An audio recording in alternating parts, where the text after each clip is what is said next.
மனசோட நான் ஒரு செய்தி சொன்னா நீங்க ஆச்சரியப்படுவீங்க. மனம் எவ்வளவு வலிமையானது. தீபக் சோப்ரா ஒரு புத்தகம் எழுதியிருக்கிறார். அதுல ஒரு பேஷண்ட பத்தி குறிப்பிடுறாரு. ஹெரால்ட் அப்படிங்கிற பேர்ல ஒரு பேஷண்ட பத்தி நாகூர் ரூமியோட புத்தகத்துல அதை எடுத்து எழுதுறாரு. இந்த ஹெரால்ட்ங்கிற பேஷண்ட் டாக்டர் வந்து பாக்குறாரு. அவர் மிலிட்டரியில இருந்து ரிட்டையர்ட் ஆகி விஆர்எஸ் வாங்கிட்டு வெளியே வந்துட்டவர். வாலண்டரி ரிட்டையர்மெண்ட் முதலே வாங்கிட்டு வெளியே வந்துட்டவர் மிலிட்டரியை விட்டு. அந்த பேஷண்டோட பிளட் எல்லாம் டெஸ்ட் பண்ணிட்டு பிளட் ரிப்போர்ட் எடுத்துட்டு அத டாக்டர் இப்படி பார்த்துட்டு, உங்களுக்கு ஒரு விஷயம் சொல்லணும், நீங்க ஷாக் ஆயிடக்கூடாது அப்படின்னு. நீங்க ஷாக் ஆயிடக்கூடாது, ஒரு விஷயம் சொல்லணும். அந்த பேஷண்ட் கேட்டா, என்ன சொல்ல போறீங்க? பிளட் யூரியா நைட்ரஜன் ஜாஸ்தியா இருக்குன்னு சொல்ல போறீங்க, அவ்வளவுதானே? அது ஏகத்துக்கு இருக்குன்னு சொல்ல போறீங்க, அவ்வளவுதானே? டாக்டர் ஷாக் ஆயிட்டு, ஆமா அது ரொம்ப ஆபத்தானது. நீங்க அப்படி நினைச்சுக்கிட்டு இருக்கிறீங்க. யாரு பேஷண்ட் சொல்றான், டாக்டர் பால், நீங்க அப்படி நினைச்சுக்கிட்டு இருக்கிறீங்க. அது எனக்கு இது புது பிரச்சனை இல்லைங்க, அது ஒண்ணும் நியூ ப்ராப்ளம் இல்ல. அப்படியா? எவ்வளவு வருஷமா உங்களுக்கு இந்த ப்ராப்ளம்? ஒரு 40 வருஷமா நமக்கு இது கூடவே தான் இருக்கு. இப்ப டாக்டர் அவனை ஒரு மாதிரி பார்த்தார். நீ உண்மை சொல்றியா போய் சொல்றியா? நான் மிலிட்டரி விட்டு ஏன் வெளியே வந்தேன்னு நினைக்கிறீங்க? அது ஒரு பெரிய கதை. அவன் சொல்றான், ஒரு பெரிய கதை. அவன் பொண்ணு கூட வந்திருந்தா. இவ்வளவு வேணா கேளுங்க, என் பொண்ணு இவ்வளவு கேளுங்க அப்படின்னு. என்னம்மா? அப்பாவுக்கு மிலிட்டரியில இருக்கும் போது பிளட் டெஸ்ட் பண்ணாங்க.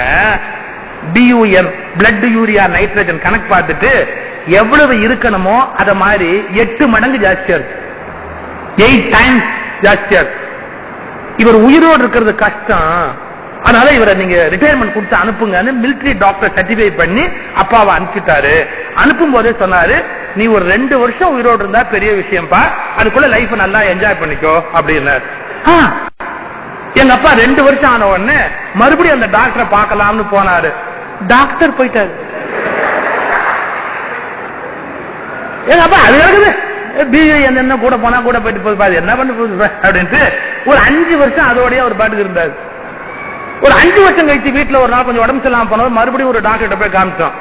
அவரு பார்த்து இதே மாதிரி பிளட் டெஸ்ட் எல்லாம் பண்ணிட்டு, என்ன உனக்கு பிளட் யூரியா நைட்ரஜன் ஜாஸ்தியா இருக்கு, அப்படி இருக்கக்கூடாது, ரொம்ப ஆபத்து, இப்ப இருந்தா அவர் சொன்னாரு, எவ்வளவு வருஷம் சொல்ல போறீங்க, யோசிச்சு சொல்லுங்க.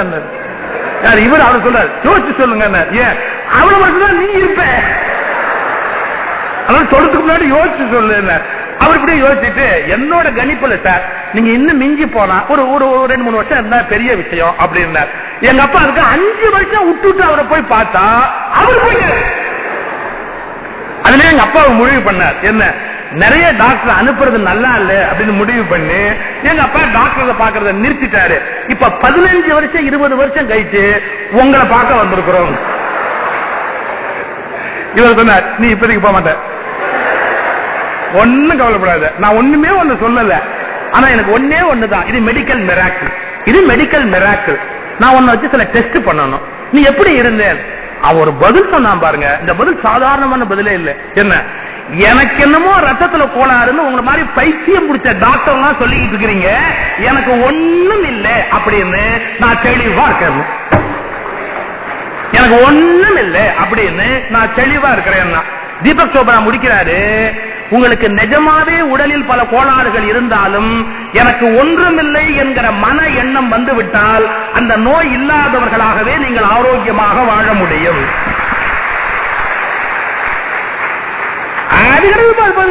என்ன கட்டு போய் சுகர் இருக்கு, அது நம்மளை விட்டா வேற எங்க போய் இருக்கும், அது பாட்டுக்கு இருக்கும்.